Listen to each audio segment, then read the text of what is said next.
Everyone, আসসালামু আলাইকুম। কিতা করি সব বালানি তো আজকে আবার নিয়ে আইছি তারপরে ব্লগ। তারপরে গাইস আপনারা বাবরা আমি আবার হয়ে যাই আর তো আমি যাই আর গুড়াত ইলা কিচ্ছু না, গুড়াত যাই আর না। তারপরে গাইস আমি যাই আর হসপিটাল গুড়াত, মতলব সেদিন তো দেখছো না নি, মানে ইঞ্জেকশন লাগানি গেছি, তো আজকে আবার ডেট, আজকে যাই আর। তো আমার হুশ হয়েছে মানতে কি মতলব ইঞ্জেকশন লাগানি লাগে ফার্স্ট টাইমও কতটা ইঞ্জেকশন যেন লাগবো। আজকে হইলো সেকেন্ড ডোজ, মতলব আরও দুইটা রয়েছে, কোন দিন যেন শেষ হইতো। মানে আমার লাইফের ফার্স্টে অতটা ইঞ্জেকশন দেওয়া অতটা কিতা একটাও আমি দিছি করি আমার হুশও নাই যেন কোনো দিন দিছি। বেশকে বেশি জ্বর হয়েছি, জ্বর হইলে মেডিসিন খাইছি, মানে খাইছি নি জুড়ে খাওয়াইছেন মেডিসিন, তো কমে গেছে, মানে ইঞ্জেকশন লাগানি লাগছে না।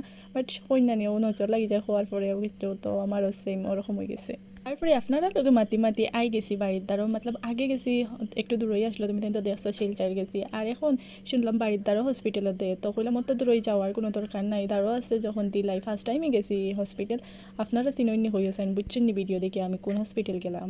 তারপরে এখানে হইয়া অত বেশি ভিড় আসলো না, তো দিলাইছি। মানে সেদিন 3টা ইঞ্জেকশন দিছি, আজকে 2টা দিছি গাইস, আরও 2টা ডেট রয়েছে দিতে লাগবো গিয়া, কয়টা দিব এটা তো কইতে পারি আর না। মানে ইঞ্জেকশন লাগাইতে লাগাইতে অন্য শেষ গাইস। আপনারা মেকুরের ধার থেকে একটু সরিয়া রইবা, কারণ মেকুরে খামর মারে এটা বড় জিনিস না, লাগেও না, মানে আমি তো বুঝছিও না খামর মারছে, বাট ইঞ্জেকশন লাগাইতে বোঝা যায় কতটা লাগাইতে লাগে।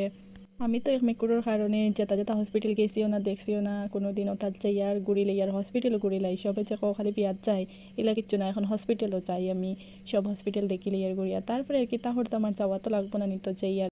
তারপরে গাইস এটা গরমের মাঝে সব হসপিটাল ফাঁকাইলি আর, তো আপনারা সেগুলো ফাঁকাইবার ইচ্ছা থাকলে আই যেও, যাইবাই আমার লগে। তারপরে আর কিচ্ছু নাই, তো আজকের ব্লগ এতটুকু, চলো টাটা।